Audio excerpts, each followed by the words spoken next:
aabbo taariikh buu ku lahaa ummadda Soomaaliyeed ee soo qaxday iyo reeraha la keenay taariikhdaas maxay ahayd dee wuxuu yidhi waxaa la dee marka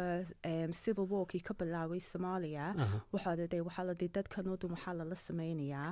marka wuxuu u xidhnaa law centerha Liverpool wuxuu la shaqayni jiray dad la odhada Peter Sim Alan Gale so iyagu waxay ka shaqayni jireen looga bu way arkayeen waxaa ka socday Somaliland markaana aab wuxuu dee visa iyo dadkan wax ma loo soo saari karayaa iyagu la hadlay wuxuu deen haa waan sameyni karinaa bu wuxuu deen halkaa waa inaan tagno iyo soo aragna dabaatada dadkii haysataa ها الله يرحمه أبو هالقول كتير مركز بيتر بعمل كار بوت كوه ريك قري هو صح وكان ويقبتين ودنكي ويسو أركين وحكى صعان يددكي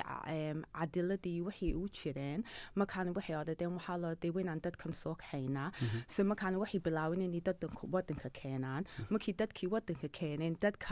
ددكي إما داي waxaa la dii way caawiyeen inay dadkooda kala keenaan markaana at the same time as well aab wuxuu la shaqayni jiray Liverpool City Council waxay organise garayni jireen housingka accommodationka dadka sidii wadanka u joogaan caruurtooda sidii schoolalkii waxaa u galiyaan so waxaa uu dun u dhex jiray and at the same time wuxuu ka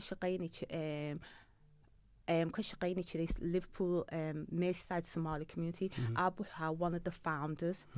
everyone waxaa dee isagaa wadanka keenay anigu waxaan odhan jiray markuu masaaji qabto wuxuu maqnaani jiray 4-5 saacadood wuxuu meesha ka qabanayaa dadkan yuu la fadhiyay dadkan yuu caawanayay dadkan yuu viisaha u soo saarayay dadkan yuu oniya housingka halkan ka doonta halkan educationka caruurtiina gali so aabba always waxaa uu u dhex jiray